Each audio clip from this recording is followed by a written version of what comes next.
What is up, everybody? Welcome back to another Pitching Ninja's filthiest pitches of the day. Remember, before we get to those pitches, hit that subscribe button.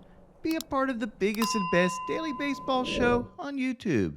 And now, without further ado, here are my filthiest pitches of the day. I'm going to start with Kyle Bradish, who had 5 Ks in 6 innings, giving up 2 runs. He had these curveballs as well as these nasty sliders. He faced Zach Eflin, who was really good with 8 strikeouts in 7 innings, giving up 2 hits and no runs. He relied mostly on his two-seamers, including this painted two-seamer, as well as this curveball. Framber Valdez had 4 Ks in 5 innings, giving up 4 runs. He had this Fat Joe curveball, as well as these filthy changeups. Peter Lambert had 3 Ks in 5 scoreless innings. He didn't have any tremendously filthy stuff to feature, but did have these well-placed fastballs. Gavin Williams had 3 Ks in 4 innings, giving up 1 run, and had this White Castle special, as well as this curveball that got the bend the knee. He outdueled Ranger Suarez, who had 5 Ks in 5 innings, giving up 4 runs, and had this dirty curveball. Tony Gonsolin, the crazy cat man, had 6 Ks in 5 innings, giving up 4 runs, and had these splitters. He faced Andrew Heaney, who had 3 Ks in 5 innings, giving up 4 runs, and had this nasty changeup. Jake Irvin was really good with 9 Ks in 6 2/3 innings, giving up 3 runs, and had these changeups and two-seamers. Ben Lively had 6 Ks in 4 2/3 innings, giving up 3 runs, and had these fastballs and slider. Seth Lugo had 7 Ks in 6 innings, giving up 2 runs, and had this wicked two-seamer as well as this changeup and this buzzsaw curveball. That curveball was about 3,300 RPMs.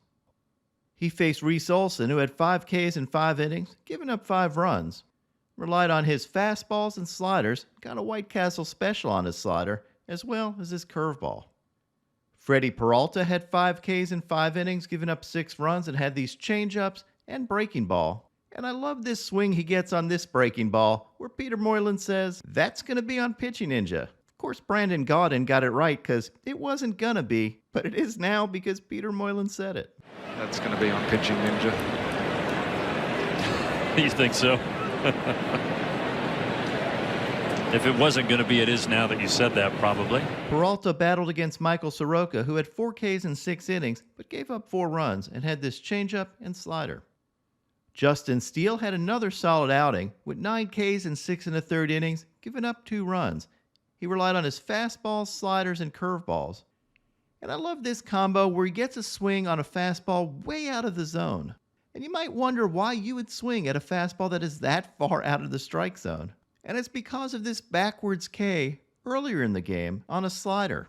As a hitter, you don't want to go down looking again. And you see a pitch in that same tunnel and think Steele's trying to do that to me one more time, but instead it's a fastball and doesn't break to the plate. And you look stupid to the fans that don't remember that you K'd on a slider the previous at-bat. Steele faced Jack Flaherty, who had 6 Ks in 6 innings, giving up 4 runs, and had this fastball as well as this nasty curveball.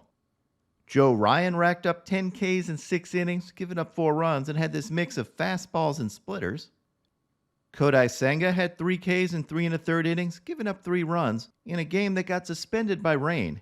He had these fastballs as well as this filthy ghost fork, and you can see how far apart he spreads his fingers on this. But the real story of this game was this gold glove play by Kodai Senga. Look at this. My man thinks he's Derek Jeter.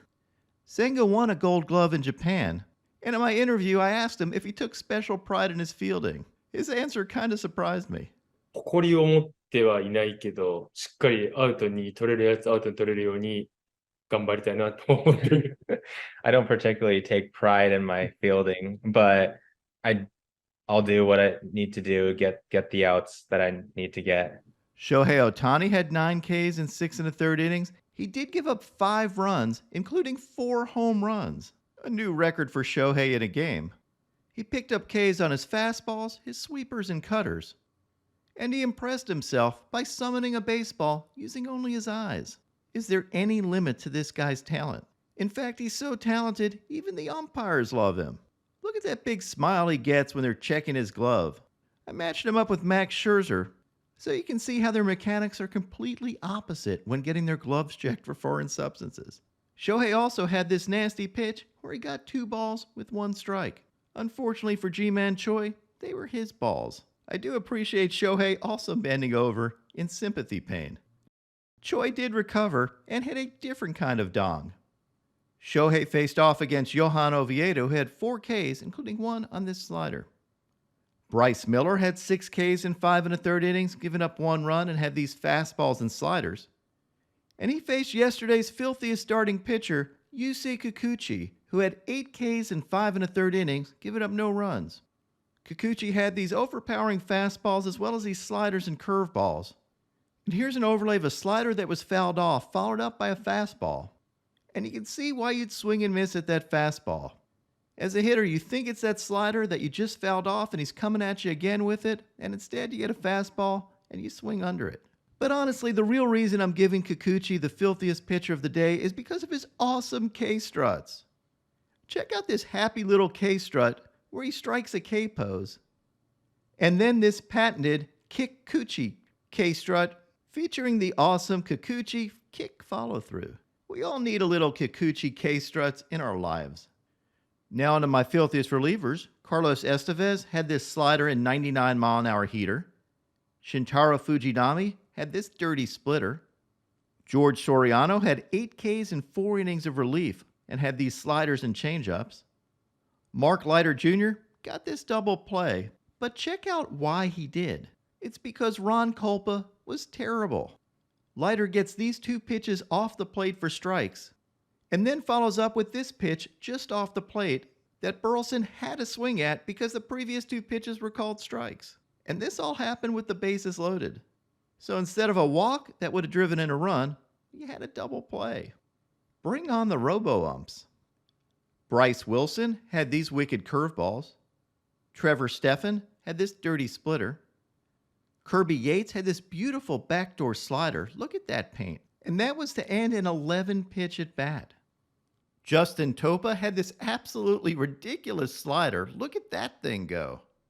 Ryan Presley had this buzzsaw 3,312 RPM curveball.